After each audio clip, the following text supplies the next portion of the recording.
नमस्कार, मेरा नाम है कमल। आप देख रहे हैं यूनिवर्सल। तो आज की जो हमारा चर्चा का विषय है वो अफगानिस्तान की राजधानी जो काबुल है, वहाँ पर जब से तालिबानों ने कब्जा किया है तब से वहाँ के लोगों का जीवन अस्त व्यस्त हो चुका है। वो जिंदगी और मौत के बीच में लड़ रहे हैं। अब मैं लोगों को बताना चाहूँगा, 26 तारीख की शाम 7 बजे एक के बाद एक दो जोरदार आत्मघाती हमले होते हैं, जिसमें 185 अफगान नागरिक और 13 अमेरिका के मरीन कमांडर मारे जाते हैं, यानी कि इस आत्मघाती हमले में मारे जाते हैं। इसके बाद वहां के लोगों में अफरा तफरी मच जाती है, जगह जगह लाशें पड़ी हुई होती हैं, जिसमें 1000 से ज्यादा लोग घायल भी हो जाते हैं। इस आत्मघाती हमले को होने से पहले फ्रांस की जो इंटेलिजेंस एजेंसी है उन्होंने अलर्ट जारी किया था दोपहर में कि आत्मघाती हमला हो सकता है। उसके बाद शाम होते होते अमेरिका की इंटेलिजेंस एजेंसी ने भी ये अलर्ट जारी कर दिया था कि शाम कोई ना कोई आत्मघाती हमला हो सकता है। इन चीजों के इनपुट जो इंटेलिजेंस एजेंसी है उनको पहले ही मिल रहे थे। इस आत्मघाती हमले के होने के बाद ISI खुरासान नाम का एक आतंकवादी संगठन है, उसने इसकी जिम्मेवारी ली। उन्होंने कहा कि ये जो आतंकवादी घटना है वो हमने ही कराई है। इसके बाद जो अमेरिका के राष्ट्रपति जो बाइडेन है उन्होंने प्रेस कॉन्फ्रेंस करके एक स्टेटमेंट दिया कि जिन्होंने भी ये साजिश रची, यानी कि जो भी साजिश करता है हम उसको छोड़ेंगे नहीं, हम उसे तबाह कर देंगे। इस हमले के 48 घंटे के भीतर ही आज एक खबर आती है कि जो अमेरिका की जो सेना है उसने जो खुरासान नाम का जो ISI खुरासान नाम का जो आतंकवादी संगठन है उसके ठिकानों पर लगातार बमबारी की है, जिसमें साजिशकर्ता को मार गिराया, साथ ही साथ उसके जो भी सहयोगी थे उनको भी मार गिराया।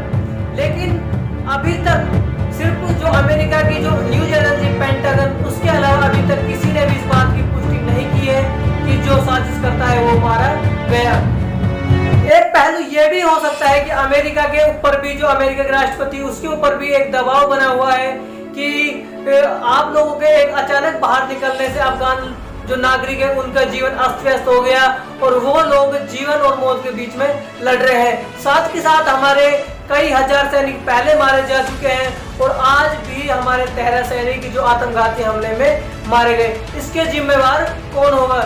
इन्हीं चीजों के दबाव के बीच जो अमेरिका के राष्ट्रपति है जो बाइडेन, वो अपने दबाव को कम करना चाहते हो।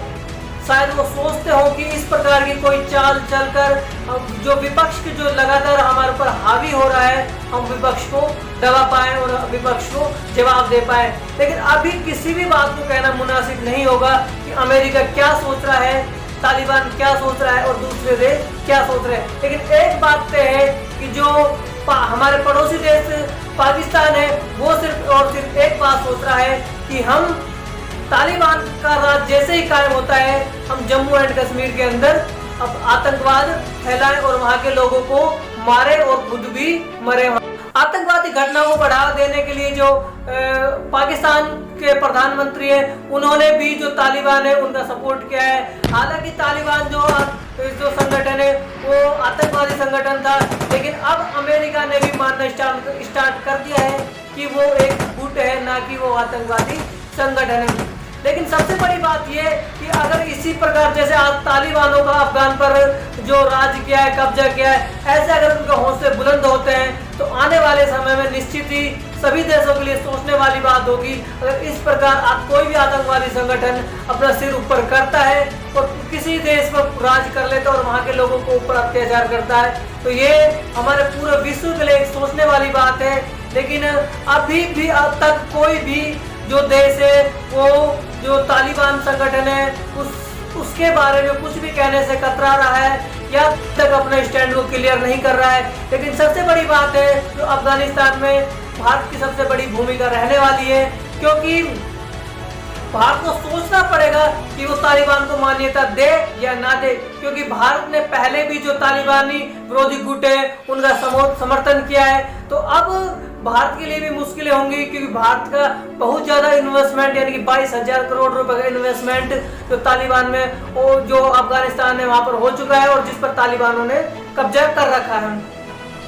कल ही जो तालिबान के एक प्रवक्ता है उन्होंने एक स्टेटमेंट जारी करा, उन्होंने एक प्रेस कॉन्फ्रेंस में कहा कि कि जो पाकिस्तान है वो हमारा दूसरा घर है, यानी कि वो हमारा दूसरा घर है, यानी कि आप कह सकते हैं चोर चोर मौसेरे भाई, आतंकवादी आतंकवादी दोनों भाई। तो क्योंकि पाकिस्तान भी एक आतंकवादी है और तालिबान भी एक आतंकवादी, तो हम कह सकते हैं चोर चोर मौसेरे भाई। उसी प्रकार उन्होंने कहा कि हम जो पाकिस्तान है उसके खिलाफ कोई भी काम नहीं होने देंगे। साथ के साथ उन्होंने कहा कि हम भरसक जो पाकिस्तान है उसका सपोर्ट करेंगे। लेकिन उन्होंने ये भी कहा कि हम भारत की जो रणनीति और जो विदेश नीति उस पर जरूर गौर करेंगे कि भारत अफगान नागरिकों के हित में अच्छे कदम उठाए और वो तालिबान के साथ दोस्ती का कदम उठाए। उन्होंने कहा कि हम किसी भी देश के खिलाफ हम अपनी जमीन का उपयोग नहीं होने देंगे, यानी कि उन्होंने कहा कि हम भारत के खिलाफ एक तरीके से कि हम भारत के खिलाफ किसी भी आतंकवादी घटना को अंजाम नहीं देंगे। लेकिन भारत का भी जो कांधार जो एरोप्लेन को जो हाईजैक किया गया था उस घटना को कभी भी नहीं भूल पाएगा। इन्हीं बातों के मद्देनजर देखते हुए भारत की भी सोचने के लिए मजबूर है। साथ ही साथ भारत की मुश्किलें तो बढ़ी रही है, लेकिन आने वाले भविष्य में पाकिस्तान की मुश्किलें भी बढ़ेंगी, क्योंकि पाकिस्तान और जो अफगानिस्तान है उसकी सेम जो रेखा है, जो सीमा है वो निश्चित नहीं है। इसलिए आने वाले समय में ये दोनों भी आपस में लड़कर मरेंगे।